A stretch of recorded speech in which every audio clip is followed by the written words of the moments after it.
Welcome back.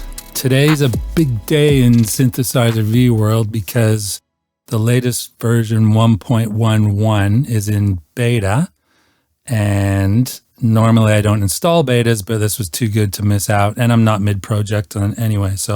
But what it is you can now convert audio into MIDI. In other words, Synth V will take an audio file, a vocal file, and convert it into the correct pitch, and to some extent even the words, depending on how good the source is that you're giving it. And it also now supports ARA2, which is the plugin system that runs within your DAW that can allow it to integrate properly with the DAW. So it gets full sync, it does tempo changes. You can work on files that are in the project, like a vocal file, and if you edit that, it gets updated as well.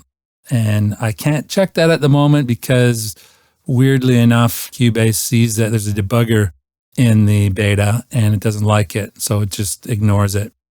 So it doesn't show up in the menu like it should, but that's the thing about betas, right? It's not a finished version, so that'll all be sorted out soon enough. Enough waffling, let's get down to it. You may recognize this excerpt from the track I was working on with the backing vocals. It's 22, there's nothing you can do. So that's from an old 1980-something recording I made on 8-track as a demo, and I'm trying to resurrect it. And I decided this little pre-chorus could use a doubling of the vocal, so with this latest feature, it should be dead easy, right? So let's do it.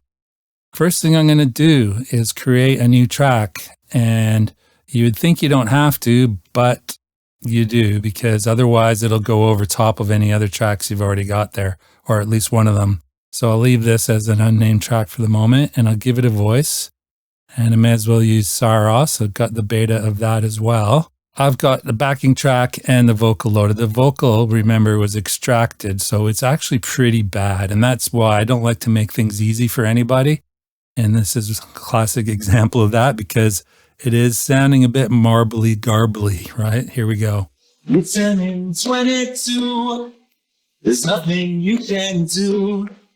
It's time for something new. And I figured I'd use this because, a lot of people like to make covers, and if they've extracted a voice from their favorite pop song, often you're going to have sections like this. So this is the worst case scenario, really. Because if you put a clean vocal in, it has a lot easier time of figuring it out. So all you do is right-click on it and say extract notes from audio. There's a few different settings, obviously the first one being pitch correction. Now if I hit that, it takes a few seconds. And there it is. Okay, I'm going to mute me, and I'm going to leave just Saros here, and he's just going to do the laws for us. But I haven't done anything. It's figured all this out on its own, which is just fantastic. Here we go. La la la la la la la la la la la la la la la la la la la la.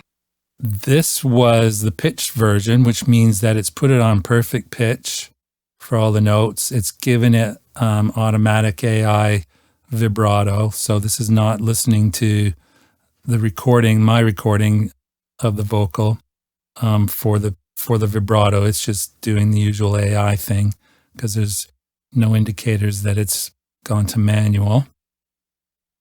And let's just, I'll undo that and we'll do another one.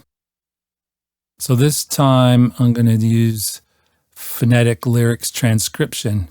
Now, if the lyrics are quite clear, it actually does a pretty good job at figuring out what words are being sung at that moment. So this doesn't work so well, and I'm going to show you that.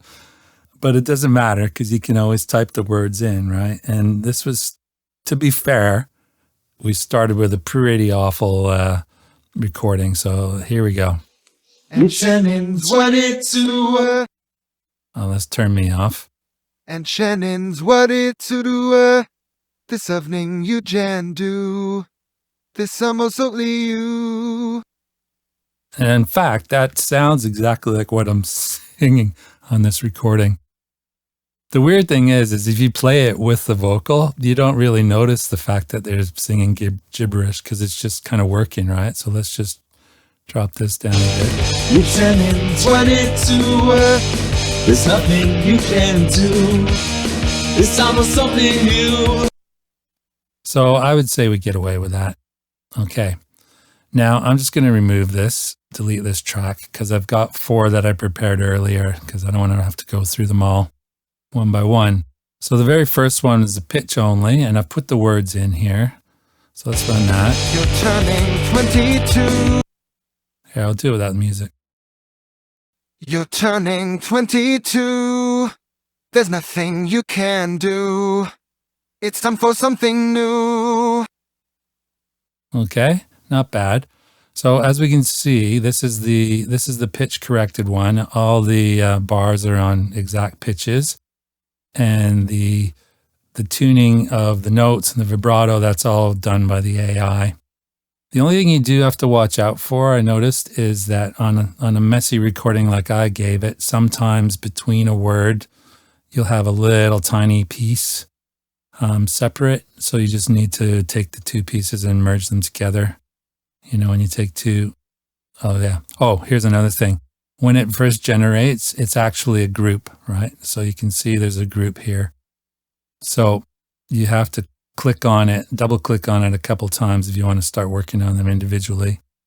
So this one is all AI and it's pitch corrected. The second one I did use the phonemes, and you can see the words are kind of weird, but I still left the pitch correction on, so everything's still locked and we're still using AI. I changed voices on this. This is Solaria.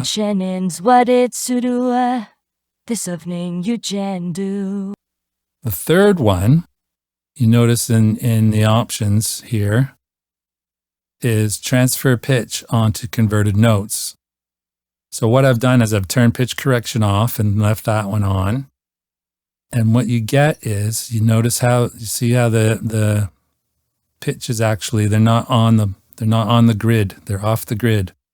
And the actual line here of the tuning, this is what the software has extracted from my audio file. So this is my vibrato and my out of tuneness, basically. And so you've now got full control. So I can tune the block, and then if I want to, I can fine tune the vibratos and all that. And you'll notice that the notes are all manual now as well, because that's how it needs to be, right?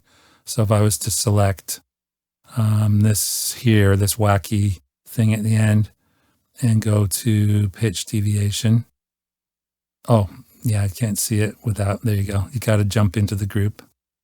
So that's what actually how I sang it, which is awesome, because that was the one feature that I was really hoping that we would get, is the ability to preserve a natural human vocal that's been input into the software, and then we can correct it, because you know, a lot of the time you'll want to keep the characteristics and the timing and the slightly out of tuneness and everything else. So that's really good. And then the last version is, let's just right click on this again. I did, okay. And this time what happened was exactly the same in terms of the transfer of the original recording tuning, but it has put the blocks on correct notes, but that's irrelevant because this line here, the pitch line, is basically controlling all of the pitch.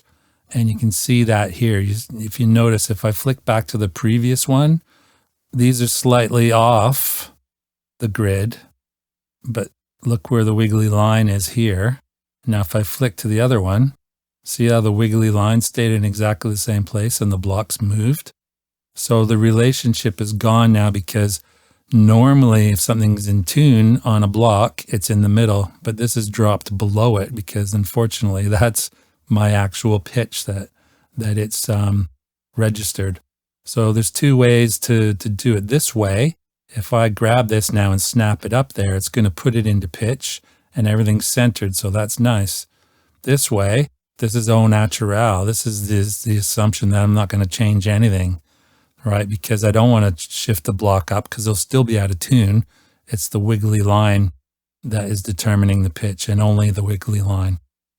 So there you go. In a nutshell, this is huge. This is like a version 2, never mind a 1.111. This is a big deal in terms of functionality and basically taking the lead in this kind of technology. So well done, Dreamtonics. All right, I hope you found this useful, and I'll see you soon. You're turning 22. There's nothing you can do. It's almost something new.